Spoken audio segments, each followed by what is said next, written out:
Americans for more than a generation in polling have said that their kids are going to be worse off than they are. The only thing that's changed in more than a generation is the percent of people who think their kids are going to be worse off than they are, depending on how the question exactly is framed and who's polled. It seems to be somewhere between 75 and 80% of people think that their children are going to be worse off than they are. And this is something that is referred to as recency bias. We've had a number of things that have happened. This negativity really started after the terrorist attacks in 2001. The world started looking darker to people. Then we've had the wars that didn't work out for us in Iraq and Afghanistan. We've had a lot of communities hollow out as the principal jobs available in that area folded up. I mean, we know the things that happened. And so we ended up with this enormous division of income in the United States, with a smaller share of people having a larger share of national wealth. And then in particular in America, we have large swaths of rural America where people have really fallen behind, communities have fallen behind, and the young people in those communities have left. And in place after place in rural America, you see that the people that remain behind are significantly older in an average age of population and who's there than the areas of the country that are economically vibrant and growing and the rest. So we have this sense that our best days are behind us to so many people. I want to give a counterpoint. We have had a real problem with income inequality in the United States. We've been through a cycle where people at the top of the pyramid have taken an obscenely large share of national wealth. And there were many factors that led to this. But now I would say to you, there are many factors that show that the future is more positive for our country than we give ourselves credit for. And I believe that my kids will have a better life than I've had. The world overall, while we have become disappointed and pessimistic about our nation's future, the reality is the last several decades have led to enormous improvement in overall living standards around the world. And dare I say, even though people doubt me on this, we have better living standards in the United States overall. What has changed is the inequality in the United States and the sense that there is now a lack of opportunity for so many people. But in the world, we've seen an unprecedented decline in overall poverty. We've seen a significant increase in people's living standards. As someone who's traveled the world continually for 40 years and been to every continent except Antarctica, I see the change pretty much everywhere I've been. The places that have not had the benefit are those places that have suffered from civil wars or ongoing conflict. In the United States, where is my belief that I can be optimistic? Now, I know that that a knock on me all through my public life is that I am irrationally optimistic. I am an inherently optimistic person. And yes, there are times that I am irrationally optimistic. That's my nature. But this time, I believe through and through that my optimism is not only not misplaced, my optimism is right on the money. Your future money, your kids' future money. And the reason is the nature of work is changing. And we always fear that change in nature of work.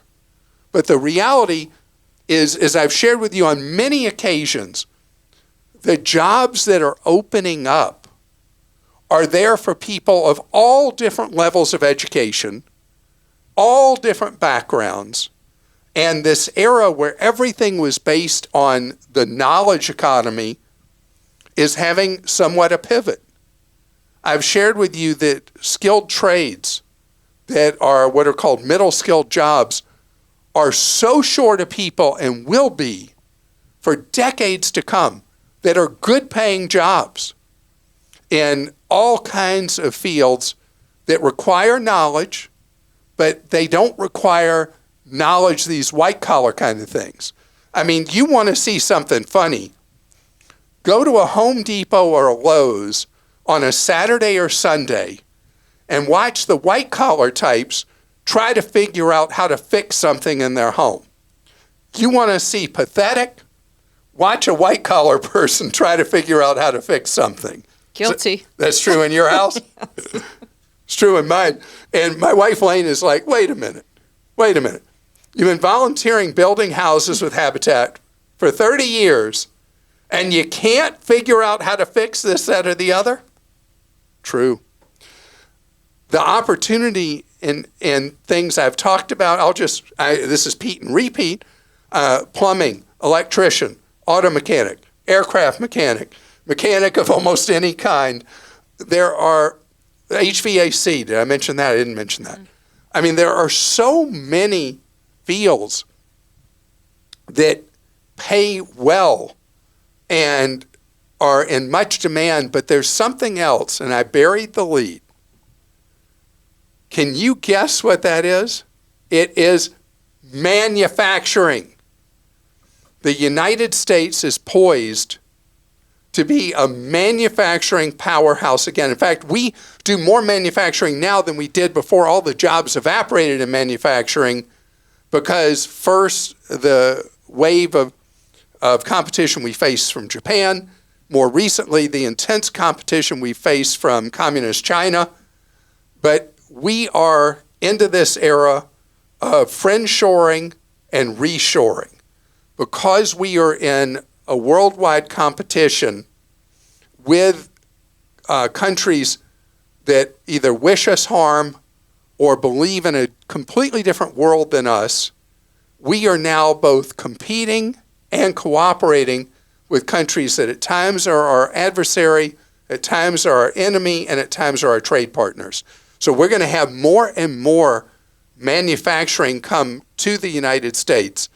And the result of this that we're doing for homeland security reasons, national security reasons, is going to help support income for so many people whose parents or aunts or uncles may have lost their jobs in the factory because the factory closed and things became tough after that.